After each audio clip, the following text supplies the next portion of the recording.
right, I guess we're ready. Well, welcome. Hope everybody has had a good first day of Ignite. For Dan and I, it's our second day of Ignite. It's been a great Ignite so far, and we are, this is one of the last sessions of the day in the furthest possible space that we could get to.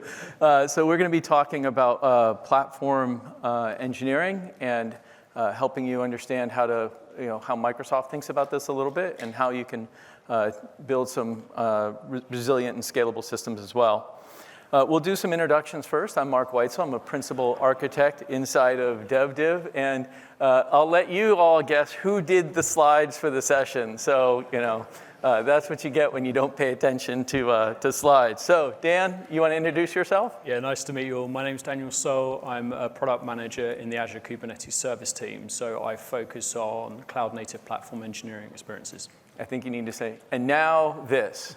So, all right, so we're going to jump in right away, and we're going to level set a little bit on what we think about platform engineering. And one of the things that Dan and I get to do that's really a fun part of our job is get to work with customers every day about the problems they're solving in this space and the struggles that they have. And when we think about platform engineering, we really think about kind of the end-to-end, how you deliver and create software at scale inside of your organization. And we see constant challenges as we go through this. And the challenges always fall into, the same kind of patterns. I need access to something. I need permission to do something. And this is a slide that we actually took from one of our customers who was trying to do something very simple, which is move a static SharePoint site up to app service. Like, that's all they were trying to do. And, it turns out that this took them 6 weeks to go off and do this. And it wasn't 6 weeks from a technical challenge. It was 6 weeks because they had to meet with the security team and the infrastructure team, and it's just on and on and on and on and on. And we know it was 6 weeks because we had the email chain, and they literally walked us through and built a timeline. And it was, the poor developer just trying to think about, how do I get started writing code? And so through all of these conversations, one of the things that we really came about, we realized over the last little while, is that platform engineering isn't a thing you turn on, right? It's a practice, and that practice is built upon your DevOps principles, what you've been investing in over the last number of years to drive optimization and automation. So it really builds upon those principles, and it's about looking to improve the development team's security, compliance, cost, time to business value through developer experience, with a focus really on self-service and how you're going to scale that out through a secure and governed framework. And we often talk about, paid paths or templates or things like that. But the other thing that we see is it's both a, it's not just the technology that's involved. Sometimes that's the easy part, but like you saw before, it's also a mind shift. And one of the things that we see here is really two things. This notion of self-service. How do we accelerate developer velocity, developer productivity, right? How do we keep them focused on what they do best? How do we make sure that the things that they're doing and the decisions that they're making fall within this secure and governed framework, but still give them the autonomy that they need to make the decisions that are right for their team? And we want to be able to do this very quickly, make it easy for them to find the tools they need and self-serve, and also collaborate as well.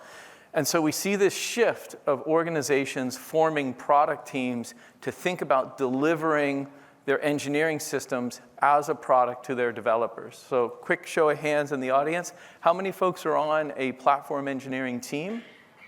Okay. And how many of you are treating it like a product, like product delivery? Okay, fewer, okay. And so that's one of the things that we've seen. And so one of the things that we wanted to do was start helping our customers, the folks that we work with, start developing kind of a language or a way to start thinking about where they are on their platform engineering journey and thinking about the kinds of capabilities that you need to have. And as we've worked with our sales team are doing executive briefings, all these things, what we realized is we're all kind of saying the same thing slightly differently. So our research team went out and surveyed I guess, about 300 customers, or 300 folks, some customers, some not, and really thought about how do we start codifying the lessons that we've learned so that we can start having more prescriptive conversations around platform engineering, around the jobs to be done, and helping teams understand where they are on the journey. So they started doing this with a number of folks, and they came up with this capability model, and you see the kind of categories that we have there. And then they started plotting, if you will, they came up with this term constellation chart, right? They started making these constellation charts of where these customers fell, and we started having conversations with our customers about, oh, you want to have adoption, you're starting to build this platform, but you're struggling with adoption. What are the things you're trying to do? What are the jobs to be done that you're trying to do here? And then we started looking at, is where you want to start to optimize around governance, or is it where you need to start doing an investment to formalize the team structure? And so this capability model has allowed us to elevate the conversation around platform engineering with our customers, with the folks that we have on our field team. And we're actually really excited about this now. And there's a link down there. You can actually take this survey that you have, a survey that they created, and they'll create for you, our team will go off and they'll create for you your own little constellation chart, and then they'll kind of plot where they are, where you are next to your cohorts as well. So we're really excited about it. It's something we're piloting. So there's a question in there about feedback on the capability model itself. Is it useful? Did you find it helpful? And you are, kind of one of the largest groups that we've shown it to so far. So that's something that we're actually quite excited about. So the other thing that we're going to talk about as we go through this is, some of the motions that we have in terms of platform engineering. And we think about things kind of in three buckets, if you will. We think about start right, this notion of giving your developers, when they're starting out a project, the right set of tools, kind of getting them off on the right foot, if you will. But making sure that when they do that, they adhere to your organizational policies, guidelines, things like that. And then how do you make sure that they're staying within the rules, if you will, or the guardrails that you've established for them? So this notion of stay right governance, and then lots and lots of brownfield out there. How do you get right? How do you help teams get into compliance? What we're going to focus on today is a lot of the start right piece, and there's a couple of really interesting and kind of fun things that we're going to look at here. One of the ones we're going to look at is something that our colleagues over in GitHub have started working on, which is this notion of enterprise custom properties. And quick show of hands, how many folks have worked with custom properties at the organization level before? Okay, so a few. All right, so you guys are going to have fun on this one. This is great.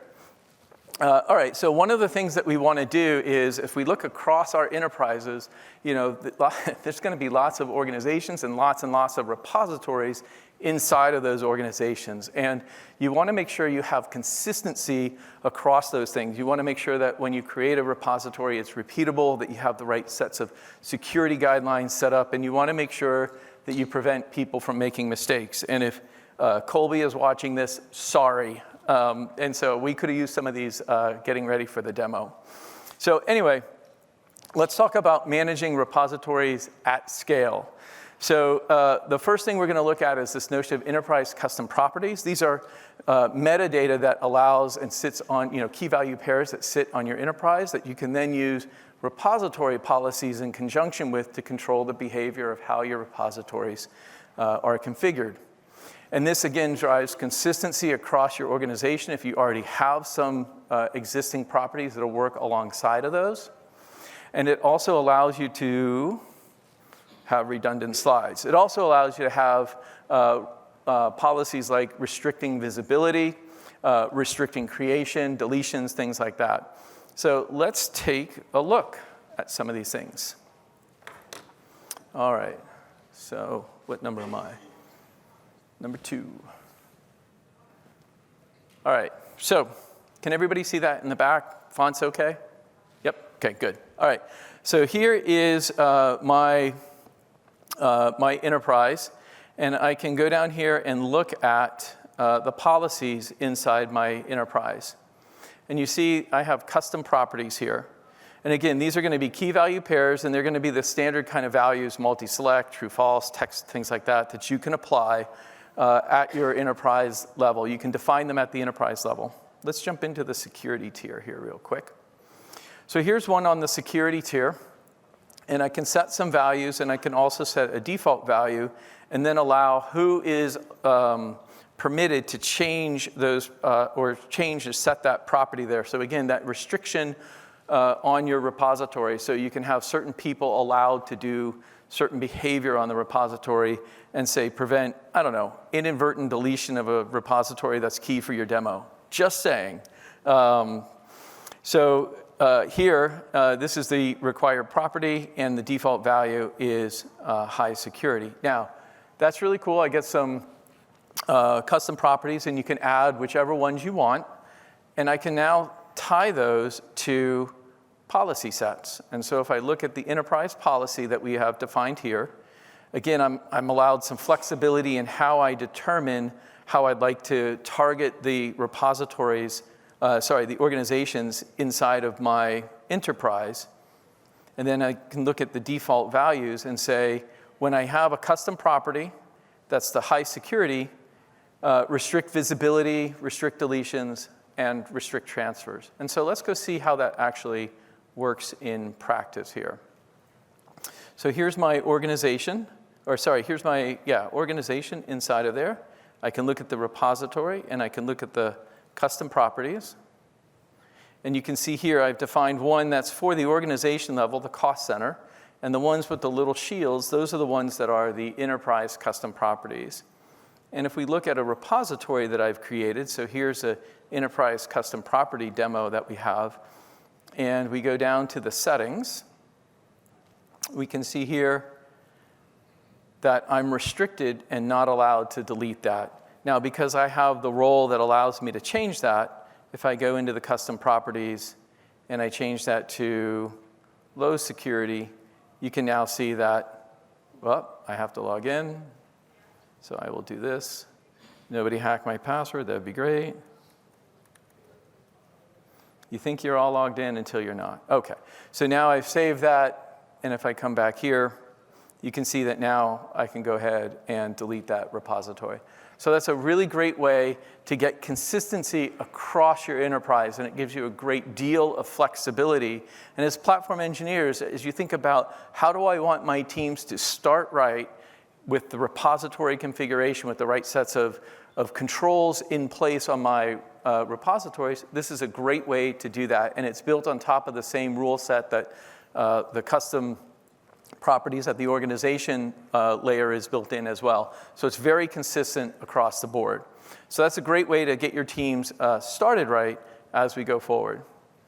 So now we've talked a little bit about kind of the code piece of that, if you will, and how I get started, repository setup, configuration, get my team ready to go. But how do I start getting configuration on the infrastructure piece? And with that, I'm going to turn it over to Dan. Cool, thanks, Mark. So how many people here are using Terraform? Okay, quite a few. What about tools like Crossplane? No? ASO? Okay, cool. So essentially, when we sort of talk to customers, a lot of customers want to get to self-service. And it's like, well, look, we've already got this spent IP, say in Terraform or some other infrastructure as code language. And it's then like, well, how do I do self-service with that? And so there's a couple of ways. I mean, I think, was it maybe in the last Ignite session, I may have demonstrated using Terraform. You could use it with GitHub Actions, but there's still the requirement for a developer to actually go into a repository, raise a PR on the infrastructure they want, and you to put some guardrails in and around that. And so what we have is we have this tool called Azure Deployment Environments. And essentially what it allows you to do, it provides a management layer. And underneath this management layer, it allows you to deploy infrastructure. So you can deploy infrastructure if it's written in Azure Resource Manager or Bicep templates. But what it also allows you to do, it has this extensibility model. So if you want to go and bring your Terraform templates to it, you can do too, and any other infrastructure as code language. Now, why is this beneficial? Why put it on top of or above your Terraform? Because it provides this single... We lost a little audio there. Lost me? Because it provides this single management layer. And so ultimately it's an API. And then what you can do is you can actually specify which developers are allowed to view a catalog of, say, Terraform templates. And then you can also expose a subset of properties of those templates.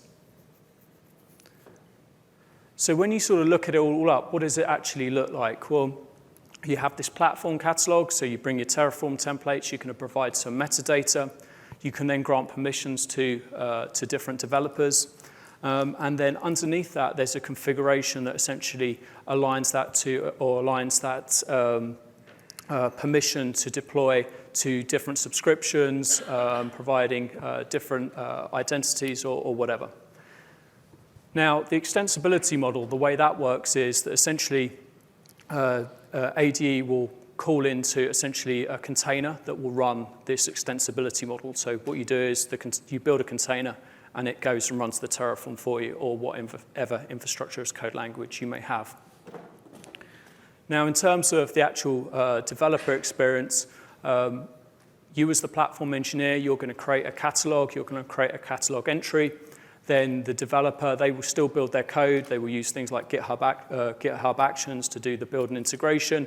And then what they can do is they can then go and deploy an environment and then essentially deploy their code into that environment. All of it self-service, all of it through granted permissions. Dan, let's take a quick question. How many folks have different subscriptions for dev and test and prod? Okay. And how many of you have trouble managing some of those subscriptions? Yeah, okay. Yeah, okay. So deployment environments is one of the things that helps because it allows each of these environment types that Dan will talk about to have its own subscription that then becomes a little bit opaque to the developer. So that's kind of nice as well. Yep, exactly. So what I'm going to do is I'm going to show you a demo in a minute. But essentially, when we sort of think about AD, it's like, well, okay, it deploys infrastructure. Well, what about if I've got cloud native? What about if I'm using Kubernetes? So who here uses Kubernetes? Okay. So really the challenge then becomes, how do we marry these environments together? Because ultimately, if you want to, say, use Kubernetes, you're going to create a configuration inside of Kubernetes, maybe deploy an application into Kubernetes namespace. But that's not just the end of it, right? Because you've got your application in Kubernetes. It has dependencies outside of it. It may need to talk to Azure resources, such as a Key Vault, to get a secret. The Kubernetes cluster itself, it may have dependencies inside of that need configuring, such as permissions, security, etc. And so essentially, you have an app inside Kubernetes, and all of a sudden, it's got infrastructure, it's got its own configurations inside Kubernetes. How do we address that with ADE? And so I'm going to talk about that. Now, what we have here, we have a screenshot of the AKS e-commerce store app. And what it does is, I think it sells pet toys or something like that. But it's pretty complex. On the outset, it seems quite simple. But when we actually look on the back end, it's made up of multiple different components. This is just what some of the Kubernetes components looks like in terms of the application itself.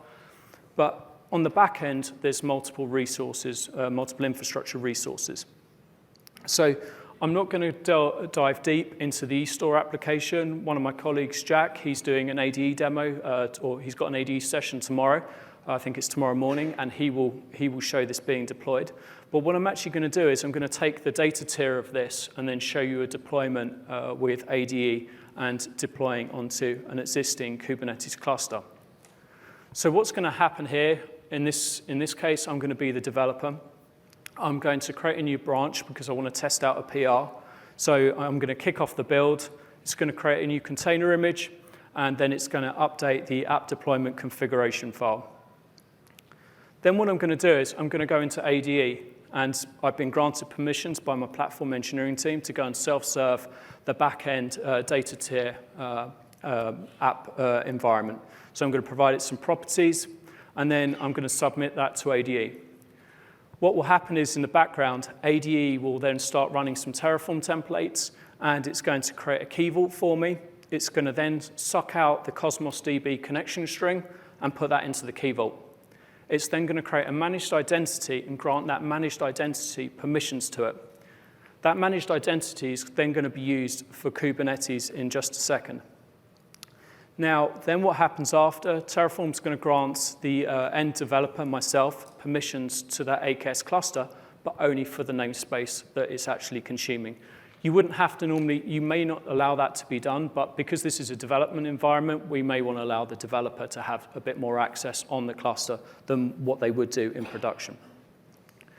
Lastly, the Terraform was also going to return back to them the URLs for Argo, as well as Grafana, as well as Log Analytics, so they can do their observability and troubleshooting. And in the next stage, what's going to happen is we're going to drop essentially a Kubernetes configuration on an existing shared AKS cluster. And this is one that's already been set up by the platform engineering team. And what it's going to do is it's going to create a namespace, so some soft isolation on that AKS cluster. And then it's going to apply some configuration. So what it's going to do is it's going to use that managed identity with that namespace. And then what it's going to do is it's also going to drop down an app deployment configuration, and it's going to then deploy that app and that container image into that namespace. When it starts up, that pod that's running that container image is then going to reach out to Azure Key Vault, go and get the Cosmos DB connection string, and then it's going to connect to Cosmos DB. Now, all of this is passwordless. So let's jump in and take a look.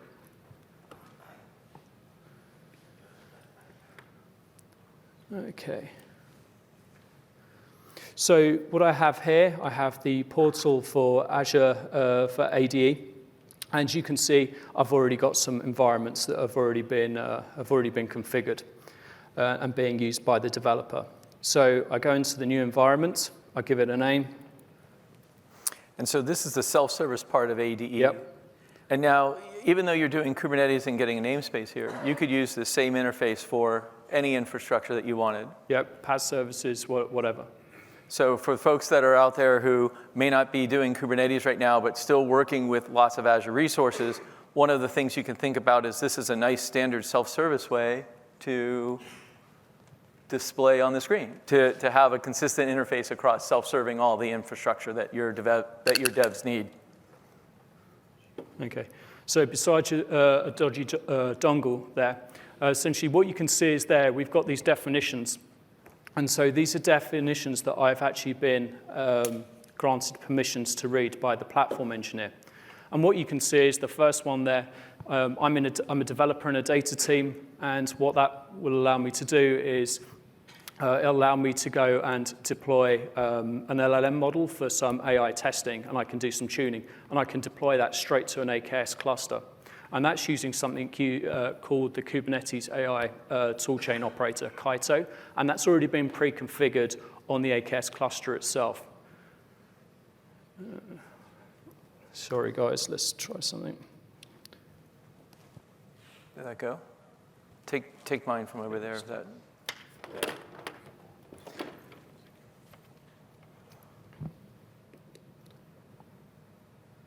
Do the magic.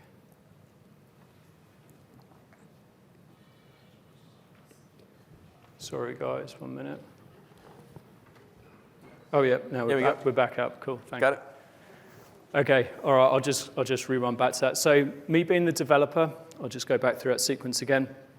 I've been granted access by the platform engineering team to go and self-serve my environment for this new data tier. So I go to the new environment, I give it a name, and then I'm going to select the type. It's a dev environment. And then here I've got this definition list. Okay, so these are all the environments that I can self-serve and create. So the first one here, because I'm in a data team, I could go and test an AI model and actually go and test this AI model on an AKS cluster using the Kubernetes AI toolchain operator. And this is something where you can run tests and run it on AKS rather than a service because maybe you want to do the testing in a specific region for regulatory reasons. Then what I have down here, you can see all the different variations of the back-end data tier environments. And so here they're varied by t-shirt size. That's where the platform engineer has specified certain resource limits. And then this one down here is to deploy to a FIPS-enabled Kubernetes environment. And so FIPS, Federal Information Processing Standard, it requires that wherever the workload ends up on Kubernetes, that node must support certain cryptographic standards. So we're going to select that. And then what we're going to do is we're going to populate these properties here. So what I'm doing is I'm giving it the branch, I'm giving the environment a name, and then what I'm doing is I'm giving it the repo path, that's to my code, and I'm giving it my team name, and then I'm going to click Create. And so, Dan, if I wasn't on a team that needed FIPS, I wouldn't see that environment, correct? Exactly that. You can configure that. So what I've already done is I've already gone ahead and I've created this one here called newfix 123-FIPS. And what I can do is now I can go and jump into VS Code. Now, what I've done is I've literally just showed you the UI, but AD already has its own CLI. So I could have done that through the CLI, but sometimes the UI is just a bit easier to talk to and visualize. And what I'm basically doing is I'm now using the CLI to dump out the outputs of essentially the deployment of that environment. So what you can see is here through the CLI, it's for that particular environment, it's now passing back a lot of outputs. So one, it's actually telling me as the developer, oh, here's ultimately your connection string so you can connect to the Kubernetes cluster. It's also giving me the name and the resource group. It's telling me the namespace, as well as where I can go and look for the deployment success of the application, and then things like the Grafana dashboard and log analytics dashboards. So if I go back, essentially the way this is working, or the way we're deploying the application using it with ADE, we're using a tool called Argo. Who's familiar with Argo? Okay, great.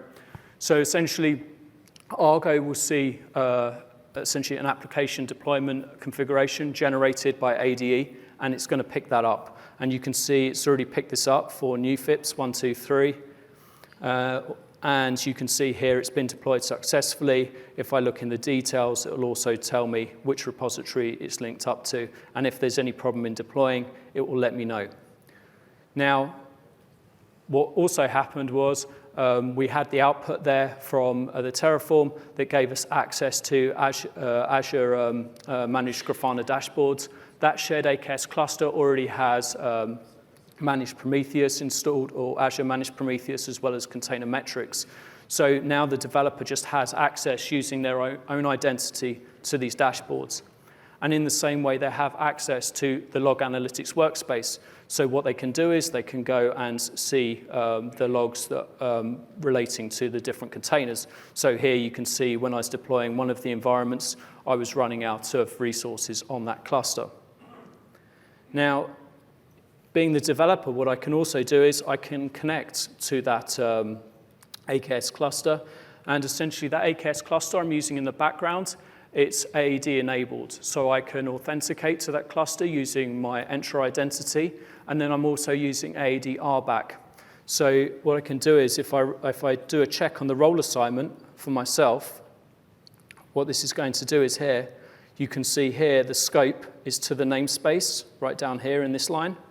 So I'm allowed, as the developer, to connect only to that namespace and only have read access. So I've already gone ahead and connected to the Kubernetes cluster. I've already got the credentials. And what I can do is I can then do kubectl and get pods. Obviously, I can do that with the other tools I showed you, but it's just to sort of show you all these pieces coming together. And then also, being the curious developer that I am, I want to know that I've actually got access to that database connection string. And you can see here that that pod has actually gone out. It's gone and connected to that Key Vault using that managed identity, using AKS workload identity, and it's done that all through passwordless. Now, one of the other things that I also request as the developer is that this workload must be running on a FIPS node pool, so it must be FIPS compliant. I can also go and check that, and when I run this command, it will tell me which node the pods are running on, and you can see right here that it's actually running on a FIPS node pool, and that all those nodes are running the right FIPS compliant image.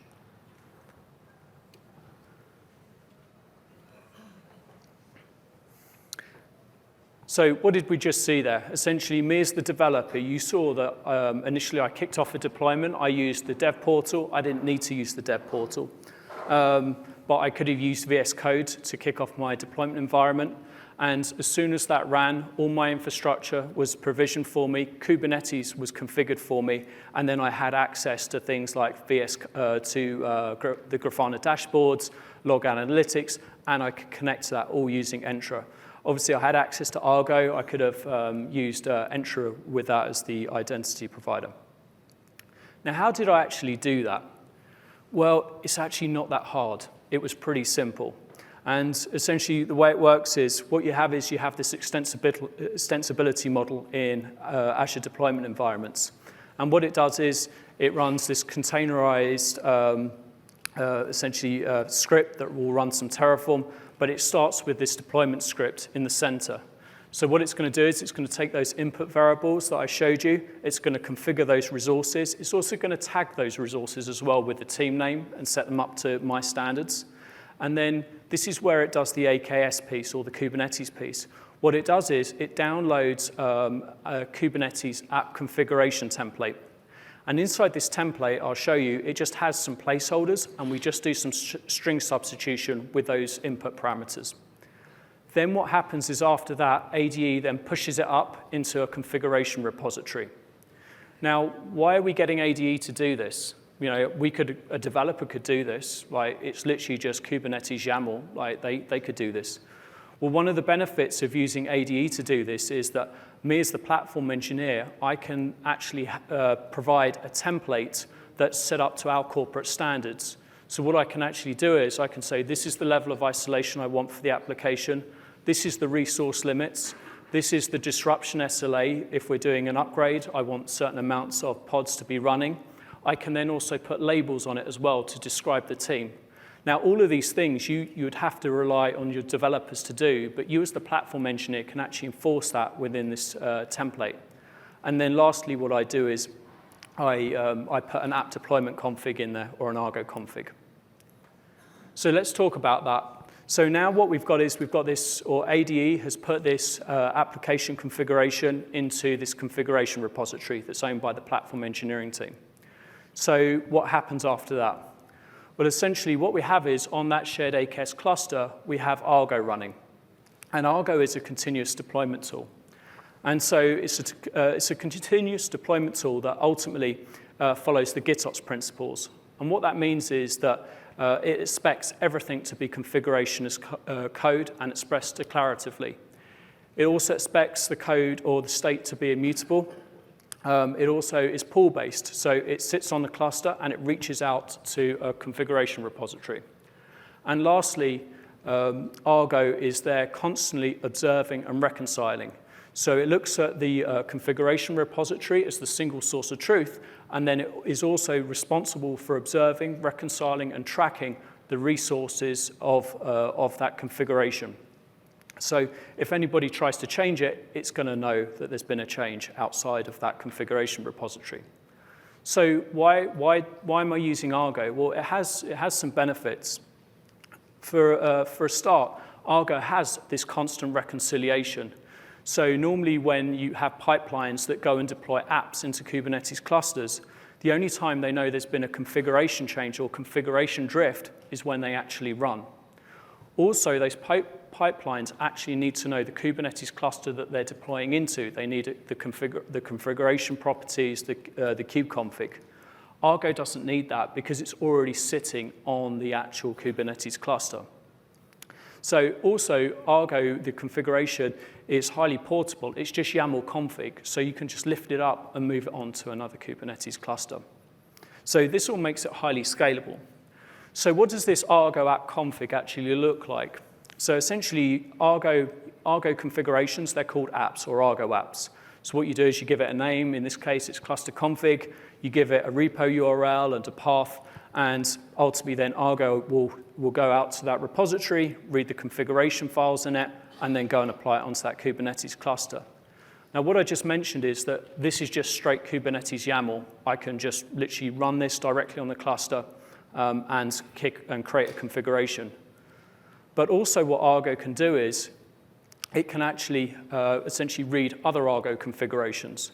So what's happened here is that ADE has just gone and dropped in that new Kubernetes app config.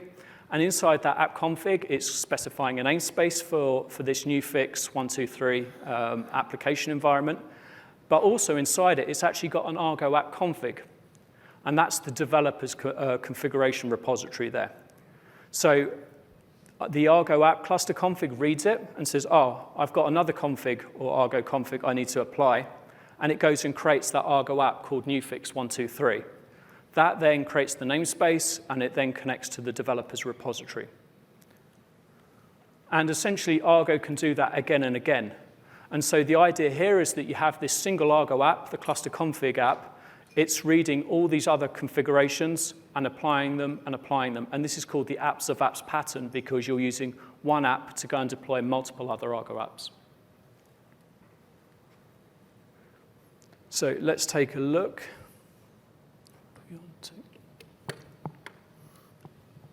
Cool. So I'm going to show you how that works. So here's the deployment script that ADE essentially runs through. And what it's doing is it's running the Terraform. So here in the Terraform, you can see I'm creating a key vault. I'm setting some role assignments. Nothing particularly special. You guys probably know Terraform a lot better than I do. Then a bit lower down, you can see that we're pulling in essentially a template. And this is a template that I configured. I'll show you what that looks like in a second. And we're doing some variable substitution. So here's the actual template itself. So in the template, I'm creating a namespace. Essentially, I've got a placeholder there that I'm just going to substitute out. I'm specifying a resource quota. So I'm saying, OK, this is what I expect, and this is what I'm going to limit to. Then I've got a pod disruption budget there. And then here, this is essentially the Argo app configuration. So the substitution runs, and this is ultimately what it looks like. You can see, look, we're populating these parameters now. You can see the repo URL. And then also up the top, you can see the annotation that's saying this is FIPS enabled. So that goes and gets pushed into the cluster config repo. And then here, you can actually see the new fix 123 FIPS. That's that config. And then just as magic would happen, you can see the one I just deployed here, test as 001 at the start of this discussion, and you can see everything's up and running. So Argo picked up a new configuration and deployed it. I'm surprised that worked. We'll edit that part out in the... So there, what you've just seen is essentially Argo pick up that new configuration from ADE. It was put into the repository. Argo noticed that there was a change, there's a new app configuration, and it's gone and deployed it. Now, that's not just where the platform engineer duties end. We've all been in situations where nobody quite knows who owns what application or who owns what resources. So on the way through there, what you were also seeing that in the Terraform, or you didn't quite see in the Terraform, I was adding tags for team name. So here I'm using Azure Resource Graph to ultimately go and dump out the team names of the different resources that I've created. So we've got some ownership. I can also run a kubectl command to go and identify which namespaces are owned by which teams. Now, because I've got that identification of team owners, I can then also use that with the Azure cost analysis, and I can go and put in a team name like data team, and I can see how much the data team is consuming for those resources. I can also use AKS cost management to then identify how much that namespace being consumed by that team is actually using. Now, another thing that platform engineers or IT ops folks need to do, they need to maintain their clusters. So what we have is in AKS, we have AKS Fleet Manager. And what this allows us to do is to connect clusters to the Fleet Manager and then stage updates across our different environments. So here I can update dev first, and then I can put a pause in, and I can update staging, production, etc. Sorry about the screen, everybody. I have no idea what's wrong with it. And then lastly, we have some policies assigned to AKS. Now, I'm not going to go deep into Azure policy. There are some sessions in it. I also spoke about it last Ignite and at Build as well. But what I wanted to call out here is that a lot of times we get asked, what are the right policies for AKS? Well, what we have in preview is AKS Deployment Safeguards, which is essentially a bunch of best practice policies for AKS. So it looks for things like have you got resource limits? Have you got pod disruption budgets? Have you got the right minimal permissions? So I'd say it's definitely worth taking a look at. Okay, let's go back to the deck. Sorry about the slides. Right. Okay, so to wrap up there, what did you just see? You saw some of the platform engineer day 2 experiences. You saw that they had access to Argo overall. You saw some of the cost management. You saw me talk about identification. Everything was standardized, everything as code, and then lastly, a bit of policy. Now, what does this actually all look like? Well, here's a high-level architecture. And what this architecture diagram, it's built on the format from the platformengineering.org community.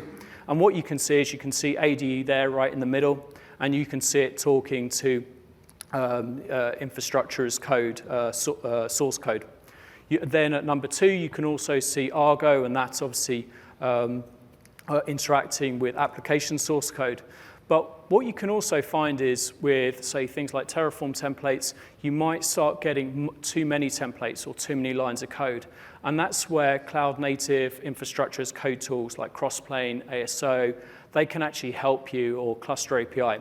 And you compare those with GitOps, so Argo in this case, and you can then get things like drift detection and constant reconciliation. So how to go and build this yourself? You obviously need a repo, an AD runner, and a Terraform script. That will give you some level of self-service. Then you can take it a step further and use cloud-native templates and do the thing I did. So just to summarize, what did you see there really from the demo? You saw standardization and compliance across the environments. You saw simplified Kubernetes multi-tenancy. You saw abstraction from the tools, but you weren't removed from the tools. Like, you could still go and use Argo. There could still be changes to the Argo config by the individual developer through PRs if they needed. You saw identification and cost management, a step to self-service, and ultimately with the foundations of cloud native. So I'll hand over to Mark. All right, so that was kind of cool. And there's a lot of really good stuff in Azure deployment environments. And now we're able to really bring the cloud native aspects together with some of our traditional deployment mechanisms as well. We've talked a lot about self-service in this presentation. And I want to close with a little bit of things that are kind of what we're working on in some vision, if you will. And everything that Dan showed you right now is sort of the on the truck, in the box, you go home, you unwrap it, and there it is. This is stuff that we're working on right now. It's ways that we're experimenting with self-service and Copilot for platform engineering. And what we really think about is, we think about this notion of having a platform API that we can build on, that we can layer on multiple developer experiences. And a friend of mine once told me, I'm from North Carolina, I like to go down to the coast and go fishing, and he said this great piece of advice: if you want to catch fish, fish where the fish are. And that sounds pretty obvious. So if we want people using platform engineering, let's meet the developers where they are. And Copilot is a great way for us to go off and do that. It's available in lots of the user experiences or the developer experiences that our folks are using. So let's hop over and take a look at some of the things we were talking about before. Maybe. Which one are you Maybe. on? I should be on 2. Let's try that again. So let's go over and look at some of the things we were talking about before. Oh, okay, I'm Copilot. Okay. Here we go. Copilot, help me find an environment. Please.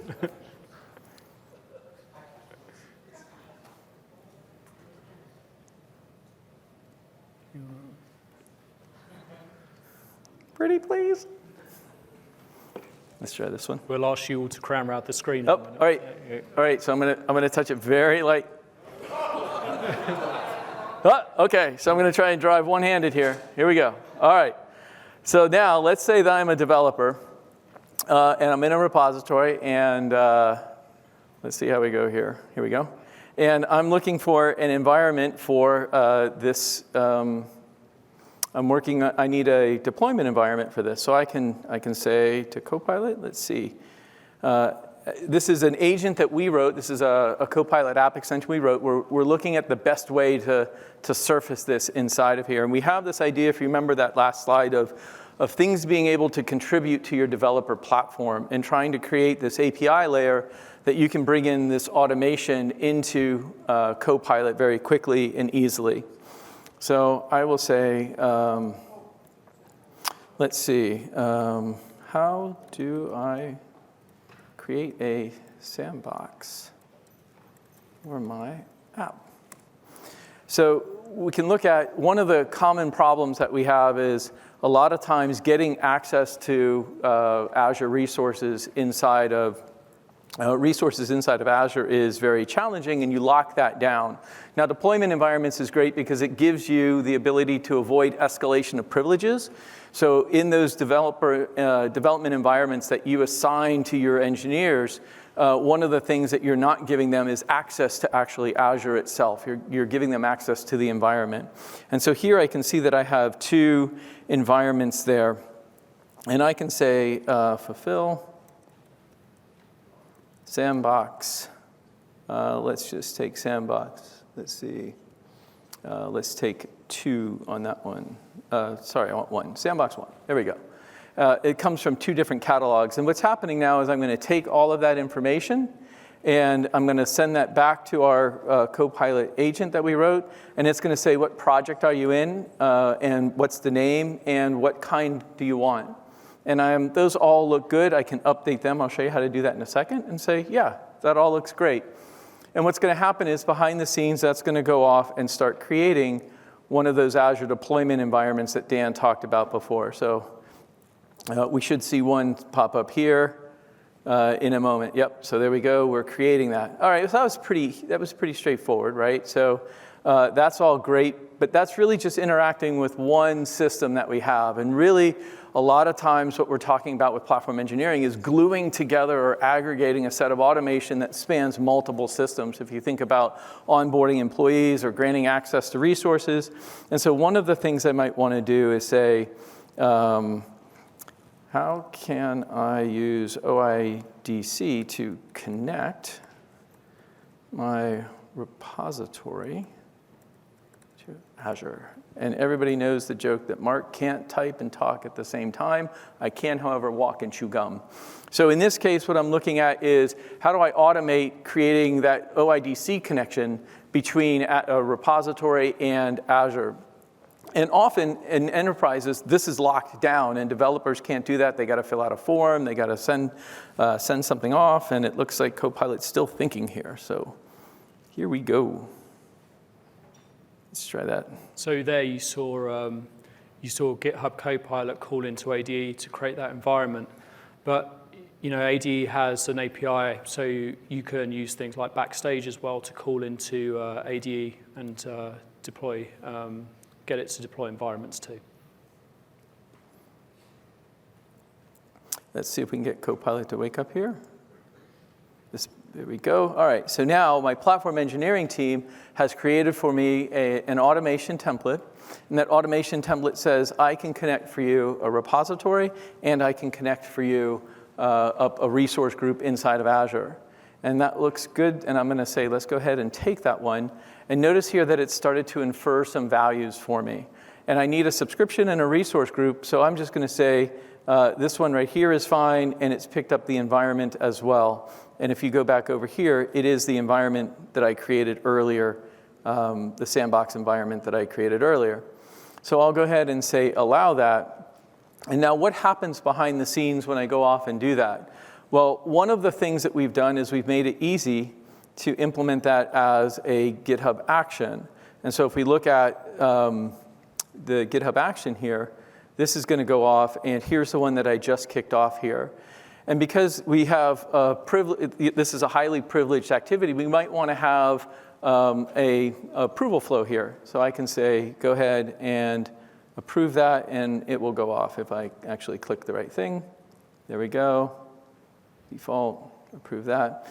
Now, how do we create our own action here? Wouldn't it be great if we could just create our own really quick, nice and easy, and then have that surface up in Copilot as well?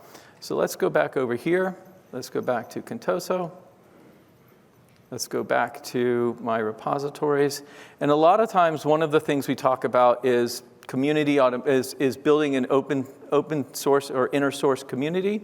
So I'm going to go here with actions. Here I did one earlier, and here's my workflow that I did earlier. And if I drop into that workflow, you can see that this is just for chaos testing a front end. So I could create a workflow nice and easy very quickly.